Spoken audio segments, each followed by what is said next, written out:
Ladies and gentlemen, Craig Ferguson. Hi!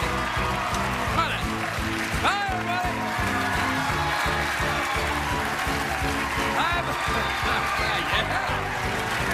Welcome to Los Angeles, California. Welcome to the Late Late Show. I am your host, TV's Craig Ferguson. Thank you. Thank you. Please, please. Thank you. Thank you. That's enough. It's starting to sound a little bit insincere, actually. Oh, yeah, we're really excited. You know what? It's starting to sound a little bit sarcastic, if I'm honest. Oh, yeah, we're so excited!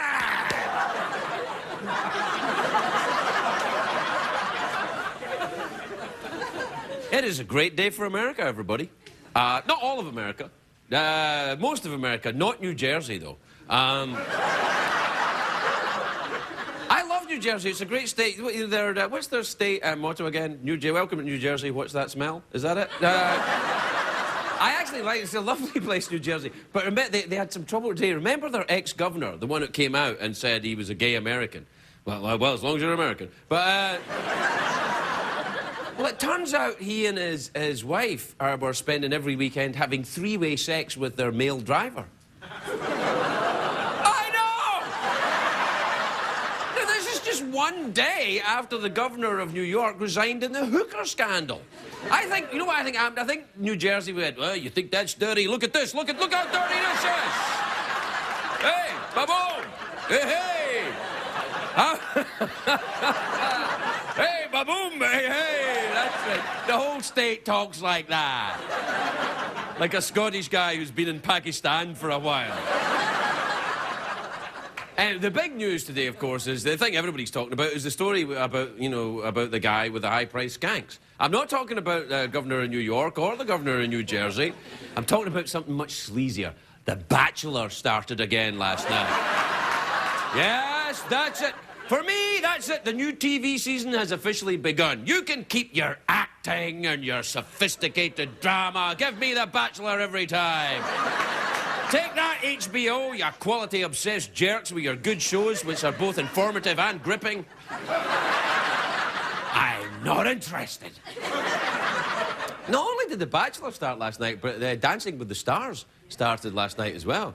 Yes, I know, it's great. They're both on ABC. Actually, wait. I can't do that anymore. We got a lovely new floor. I have to... Oh, come on. I never really did it. They oohed me. They're like, oh, you sucked up your imaginary spit. Yes, well, the key word here is it's imaginary spit. I would never suck up my real spit. I would, actually. I would suck up my real spit. Anyway, Dancing with the Stars and The Bachelor, CBS cannot compete with that. We're going to have to put on a pair of giant boobies on 60 Minutes or something. Other than Andy Rooney's, I mean, Don't you hate bras? They chafe my nipples.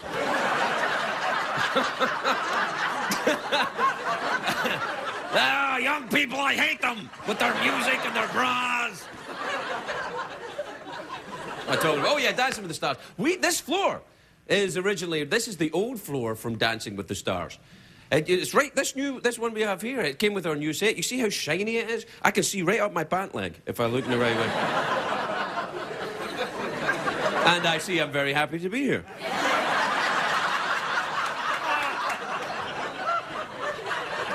I'm just as excited as you. No, this is their old floor. This is the same floor that Marie Osmond fell on. I know. It still smells faintly of Osmond, actually. No. Some say on a dark night, you can still hear the slap of her ample hip on the shiny black tile.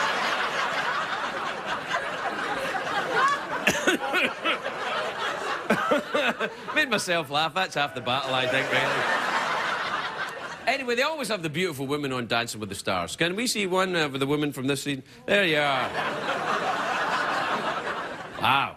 Kirstie Alley's really let herself go, hasn't she? Yeah, wow. Come on, Kirstie, shave. I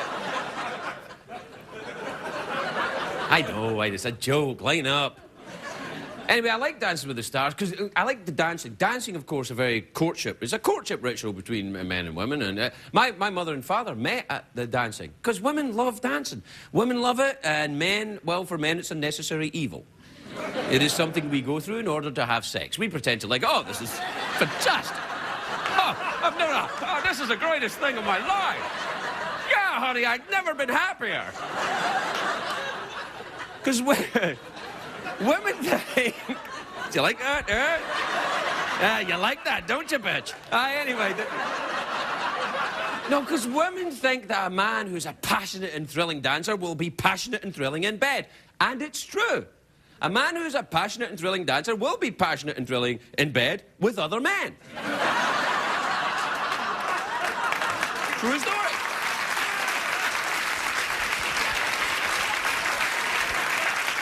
Anyway, I watched Dancing with the Stars, right? And then I watched The Bachelor. Now, the Bachelor, this new Bachelor, is from England. I know. He talks like, oh, hello, my trousers are on fire. That's so brilliant. Everything is brilliant. Oh, tea, brilliant. Oh, the sky, brilliant. He looks English, too. He's big, you know, big ears, pasty, inbred. Do we have a picture of him? There he is. Oh! Come on, that's not the Bachelor, that's Prince Charles, and he's not a bachelor. He's a happily married man. And you've seen his wife, Camilla, so you know he's in a stable relationship.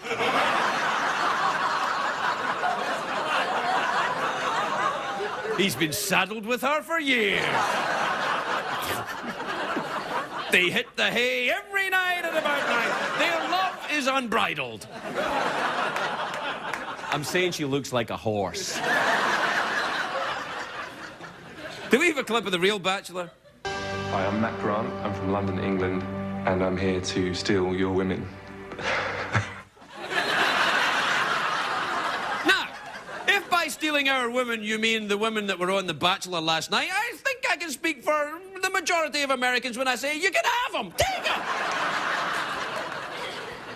One of those women on The Bachelor last night tried to get his attention by biting a tin can in half. I'm not kidding. That's not a woman, that's a goat. But I have to tell you this. Here is my favourite moment from last night's Bachelor. Look at this. Hi, sexy. Even with our makeup. Putting something in your pocket. I haven't actually got any pockets there. Thank you very much for your little message. She comes in and stuffs these, right? I don't give a what country you're from, but that is not cool.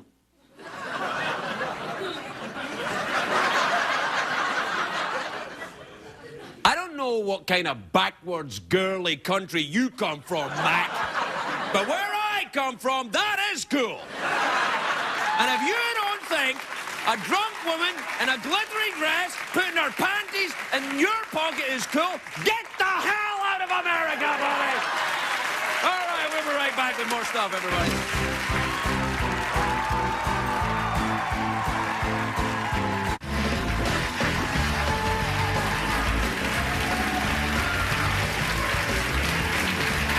Welcome back. Welcome back, my naughty monkeys.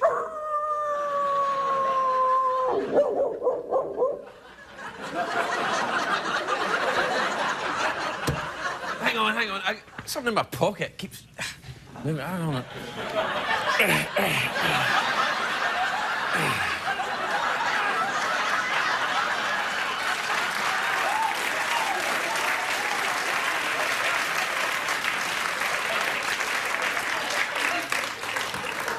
Call me Cinnamon.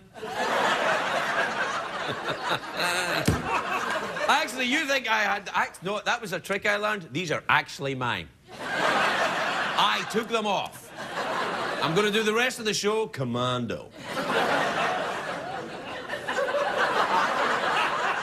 Which, if you knew how shiny this floor was, you'd know how dangerous that is. The Supreme Court is meeting as we speak about obscenity on television. One wrong camera move and I'm deported. But in a very loving and admirable way.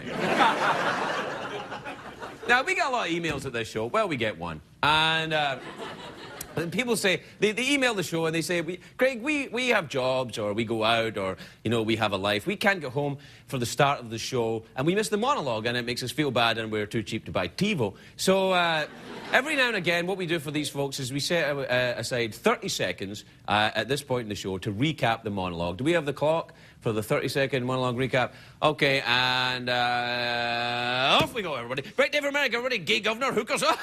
Forget about a who, but a being. Big news scat, The Bachelor. Screw you, ABC. Andy Rooney, don't hate bras, a new floor. Oh, Osmonds, yes, a picture of a beautiful woman. Oh, come on, everybody. Kirstie Alley. Do we have the Bachelor picture? Yeah, no, that's Camilla. Horse, horse, horse, horse, horse, horse, horse, horse, horse. Horse. Taking tin can, the woman in the Bachelor eating a tin can with a goat. Oh, it was all right. Get the hell out of America. There you go.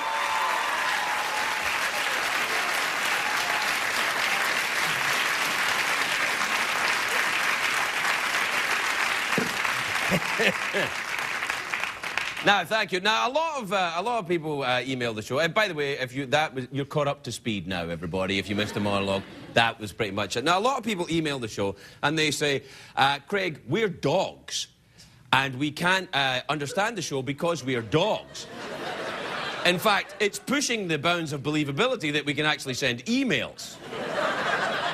I think their owners do it for them. But anyway, what is they can't understand me because they're dogs.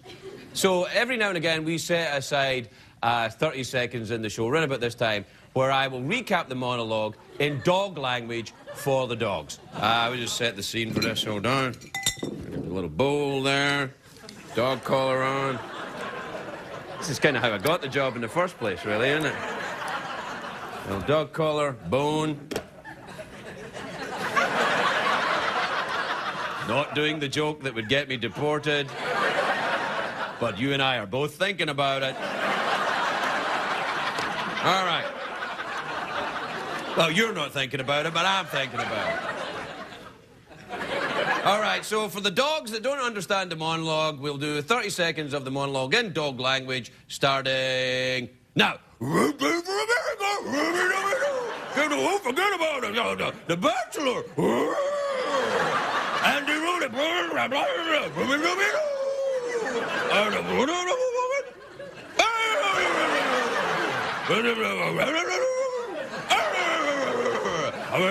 Horse, horse, horse, horse, horse, horse, horse, horse. Get the hell out of America.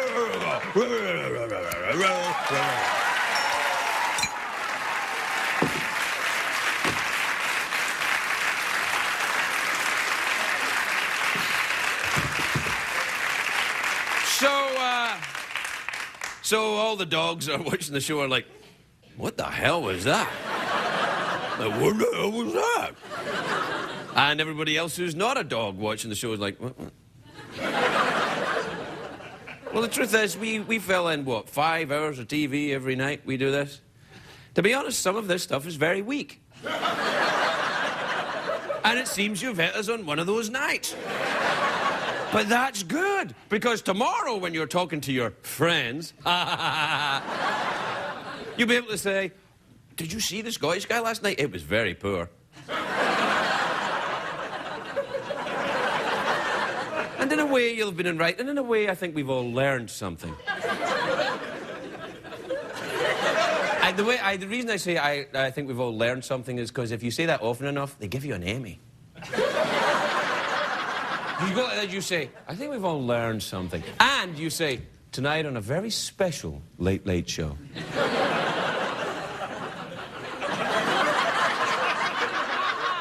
We're going to talk in dog language. And I think we've all learned something. All right, we have to take a break. We'll be right back with the emails, everybody. All right.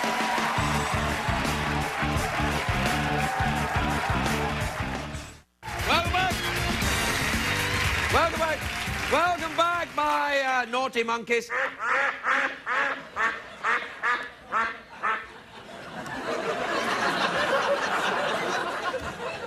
Like I say, it's one of those nights. Congratulations. One of those rare nights when this show seems to be just thrown together by a bunch of amateurs. Take that, people who rehearse and take stuff seriously. All right, we're very... Excuse me, I've got a bit of a frog in my throat. I don't know what that is today. Do you know, that's a very interesting expression, I've got a frog in my throat. Because if you did have a frog in your throat, you'd be French. You would. They eat frogs, partially eat frogs. They eat frogs' legs, which seems very picky to me, if you don't mind me saying so. If you're going to eat a frog, eat the whole thing. Well, there's not much left of a frog after you've had the legs, though, is there? There's legs and then skin.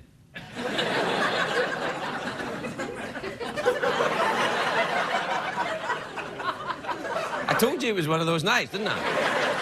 All right, do we have time for an email? I suppose we do, yeah. Oh! Email time is now before us. Join us as we sing the chorus. Step right up to the freak show. Sword swallower, bearded lady, and the most freakish spectacle of all, the amazing Ferguson reading emails. Guaranteed to shock and disturb young and old. Wow! Wow!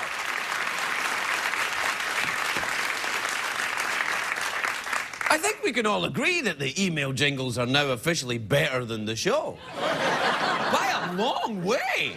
I mean, really, they're going to get an Emmy on their own. Tonight, a very special email. All right, here's one. This is from Lisa in San Diego. Which, if you don't speak Spanish, that's Spanish for Saint Diego. It is! Oh, how can you say that? I can say it because it's true. Dear Craig, says Lisa in Saint Diego. She says, Dear Craig, every time my husband and I take our son to the zoo, my husband gets chased by a peacock. What can we do to stop this from happening? Look at that. Well, you could stop going to the zoo. Right there. Right there. I don't like peacocks, actually. You ever been around a peacock? They're horrible animals. I mean, they look nice, but then they go, ah, ah!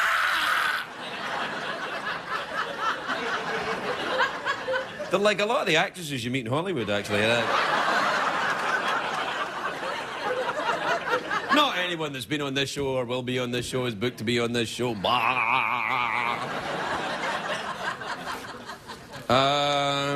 Here's one. Oh, what a name of a town that is. This is from Rebecca in Murfreesboro in Tennessee. Murfreesboro. There you are, then. She says, Dear Craig, you look younger since your vacation. Does the new set have better lighting, or did you have some work done over your break? All right, come on, come here. Where exactly do you see this work? Where's the Botox there? Come on. It all moves. Unfortunately, it moves a lot even when I don't want it to move. Like, I turn my head and it goes... There was once in the monologue I said, oh, I use Botox or something like that. And then there was a whole website saying, oh, yeah, admitted Botox user.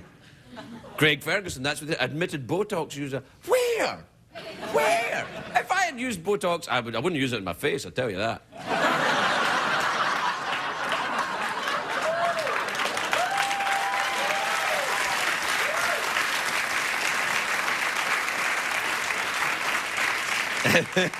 If I need the wrinkles taken out of anything... Gentlemen, I think you're with me on this. I think you know what I'm talking about. Although, I have to say, I've had wrinkles there since I was about 14. It seems to, like, it's a part of you that seems to age faster. Your elbows I'm talking about. All right, we have to take a break. We'll be right back, everybody.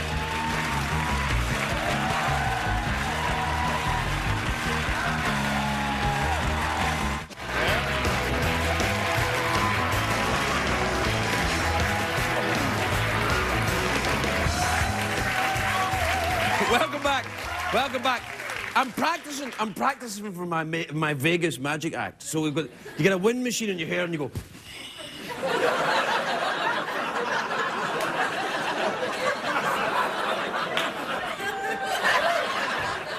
I will make audiences disappear. Welcome back, everybody.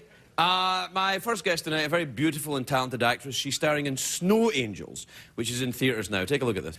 Please welcome the lovely Kate Beckinsale, everybody. Kate Beckinsale.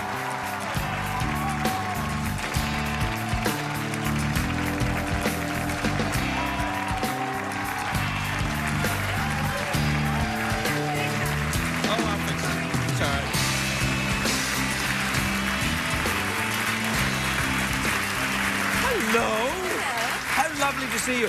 Did your microphone fall off? It did. They wanted to hook it onto the back of my knickers, but then when I heard you were Commando... The back of your knickers? Is that what they said? Well, that's what they meant. Well, what did they probably don't say... ever say knickers here, do they? They don't. No, knickers is... this is more knickers. Do you know what I thought when I saw these? I wonder how Jared is. Do you know Jared, He's a guy that lost a lot of weight by eating a lot, apparently. I don't know. It's an American thing. I'm sorry. No, so anyway, so they wanted to hook them into the back of my knickers, but then when you said you were going Commando, I thought I would too. So there was nothing to hook them on, so it fell out. Well, never mind. Yours is firmly wedged. Well, kind of where I would... Let's just say it's where I would park my bicycle in an emergency, nice. All right? Yeah. Do you know, I'm very excited to meet you. I was always a huge fan, of course, of your work, but of your late father's work, who was such a fantastic actor. They don't really know of your father in America, do they, very much? No, not at all. I mean, he was like this giant... He was a huge star in Britain, and he tragically died very young, but he was in a show called Porridge, which I loved, set in a... Fantastic, in a prison. Yeah, and so you must have been very young with very famous parents. That must have been Yeah, I was. I mean, you know, it was cool. I remember getting to meet the monkeys one time because he did a... Actual monkeys or the... No, the actual... singing monkeys, you know. Oh, singing monkeys? Come on, you're pulling my leg. Come on. Mickey Dolenz and the little tiny one was the one I liked. Tom Cruise. He's still working. He is. We may be coming to your town.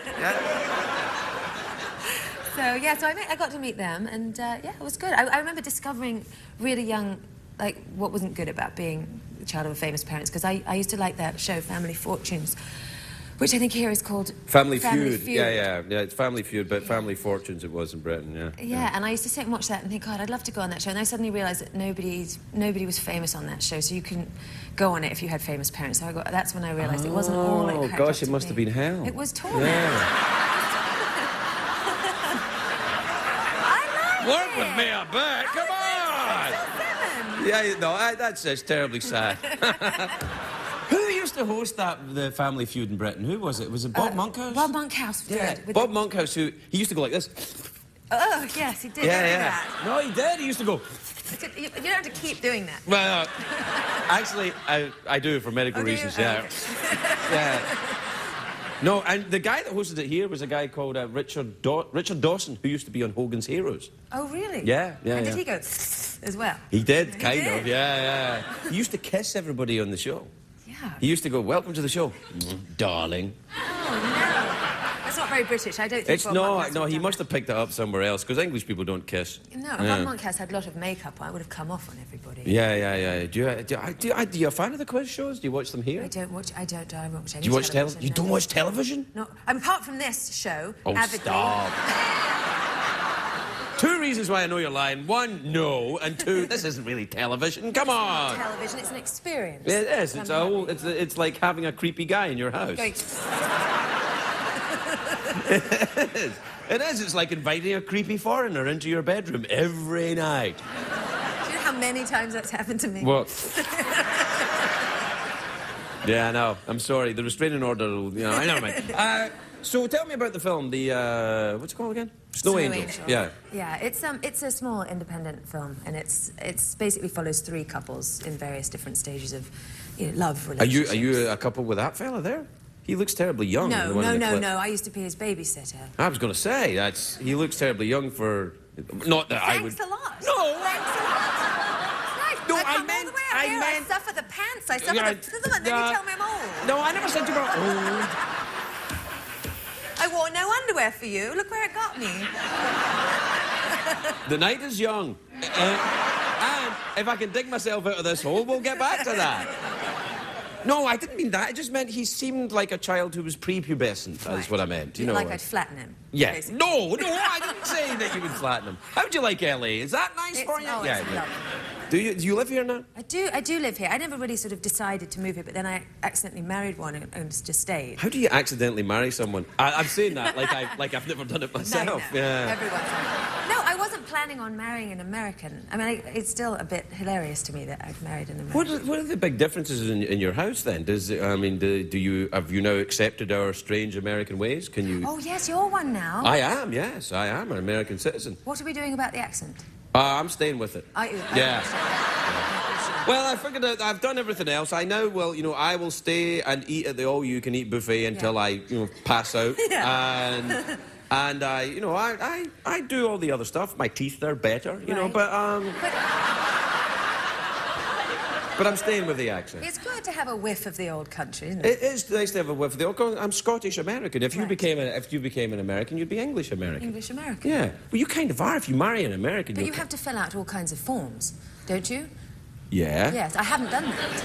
It's not that You hard. can't just get... It's not like there's like name, put it in, date of birth, put it in. No, but I Are thought- you a communist? No, you're done. That's it. I thought that... Who's best, Al Qaeda or the USA? USA. That's it. But I thought that you just married one and then you were in, and it's not the case. I think it No. used to be like that, possibly. Yeah, you have to prove you're in love now. Oh, really? Do you really? Yeah. Did you have to do that? No, oh God bless you. No, I I went solo, as it were. Oh. Yeah. Okay. Yeah. You didn't have to describe someone else's pajamas and things. Oh no, that's what they do. Is Describe what their bottom looks like and everything, and you go, all right, we're not really married. You've got me. No, it's bad. Listen, it's lovely to meet with you. I wish we had a little more time. Will you come back and talk to us at some point? Certainly will. It's very, very lovely to meet you. Keep Beckinsale, everybody. We'll be right back.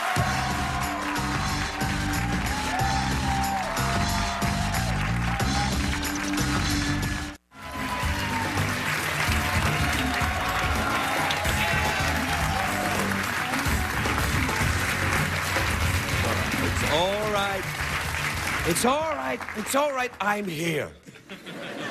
I know, because everybody was thinking you come back from the commercials, which I think we all enjoyed. And thank you, CBS, for bringing such wonderful products into our lives.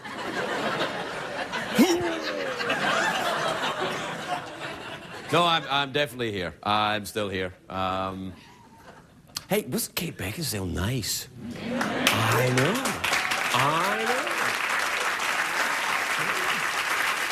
Yes, I like it when English girls say knickers.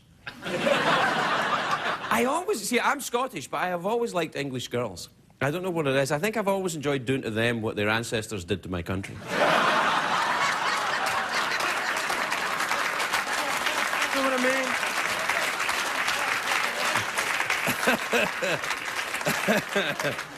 Oh, boy, I'm in trouble. Now, many of you, of course, watch television. You're doing it right now. You are. Yes, you are.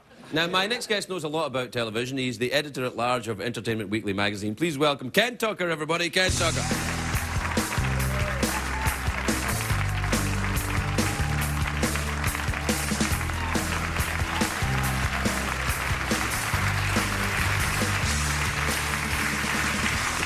Welcome, Ken. It's very nice to see you. Nice to see you. How are you? It's very disorienting. What, to be on television as opposed to complain about it? Yes, to be on this side of the screen. Yes. Not quite so easy, is it? No, it's not. I feel as if I'm at home, as usual, sitting in my underwear with a bowl of baked Cheetos, writing a review of this show. It's like... So that's how you review shows, eh? It's like, second guest noticeably less attractive than Kate Beckinsale. Well, I think most of us here in the studio are less attractive than Kate Beckinsale. I think that, not all of us, so some of the. Now, I'm looking at the front cover of your lovely magazine there, with the Entertainment Weekly, with the lovely people on it. Saturday Night Live, right? Saturday Night What are you Live. talking about Saturday Night Live, though? Because what's wrong?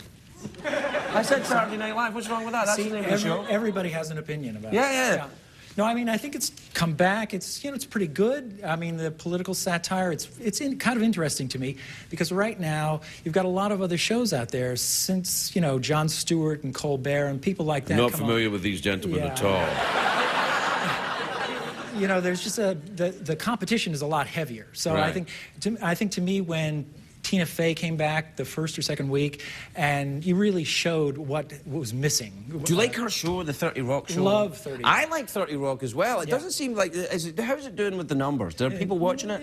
People really have to, it's like that, and shows like that I like to champion, like Friday Night Lights. Right. People really got to... Connie Britton's on that. Yeah, she's very terrific. nice. And, But there's some of these shows, I think, the people in New York and Los Angeles, and maybe Chicago watch them, and then the rest of the country don't care about them so much. And it seems to me, do the media make shows for the one set of shows for themselves and one set of shows for the rest of the country, or how does that work? I think, you make the show that you like yourself. So in theory... God, I wish I could do that. Right. So that in theory, what you say, well, I'm every man, what I like, everybody else will like. Right. Well, but what about, the most popular show in America right now is, of course, American Idol. Yeah. Everyone watches American Idol. How do you feel about American Idol? I hate American Idol. Ah. I feel it's...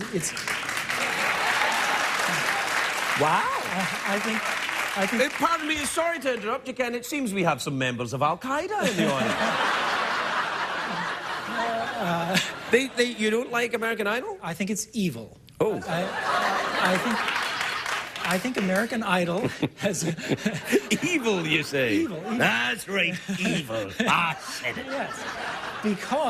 Because it has brainwashed America into thinking that rock and pop music somehow has something to do with having a good voice and hitting the right notes. Yeah, which is not. Yeah. If Ray Charles or Bruce Springsteen or Little Richard or Chrissie Hynde of the Pretenders tried out for American Idol, they'd be booted right away. Yeah, well, too interesting. That's right. No, it's true. I didn't watch it for a long time, and then when I got my citizenship, I thought, oh, all right, better watch it. And...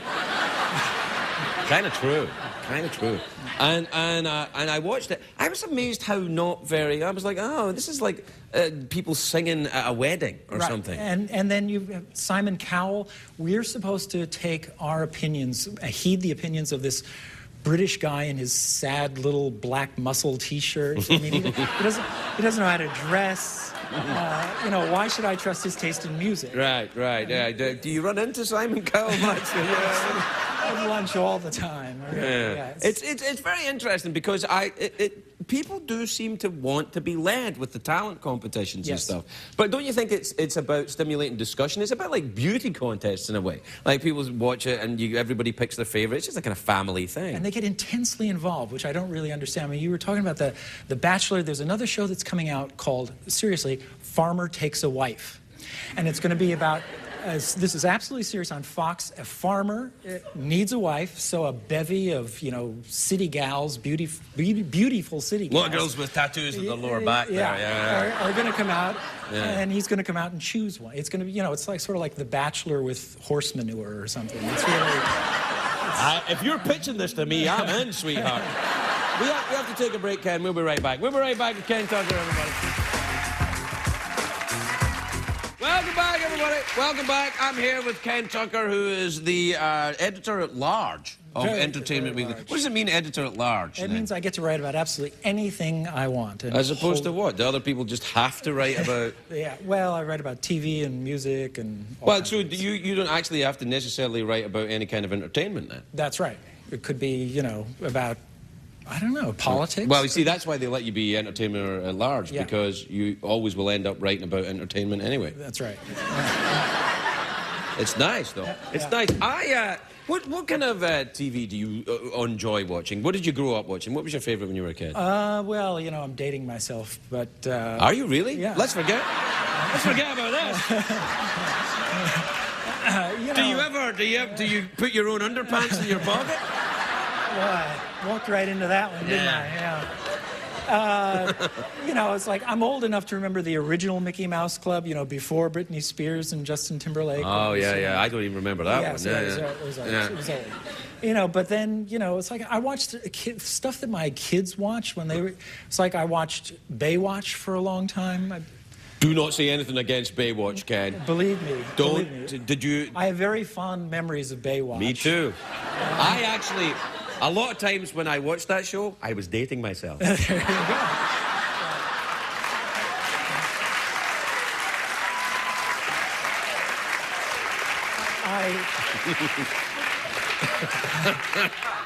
You remember that red bathing suit? Do I remember the red bathing suit? My Lord Hasselhoff has never looked better.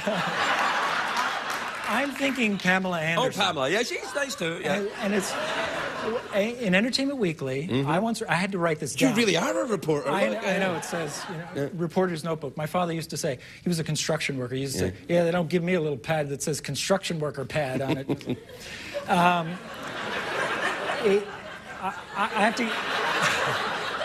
I have to get this right, or else you'll get the FCC on you. All right. I described Pamela Anderson in Baywatch. Right. I said that she ran along the beach looking as though the heads of newborn twins were just breaking over the surface of her bathing suit. And that's beautiful. Thank you. Well, she left me a voicemail, and she said that it was the most poetic thing anyone had ever written about her.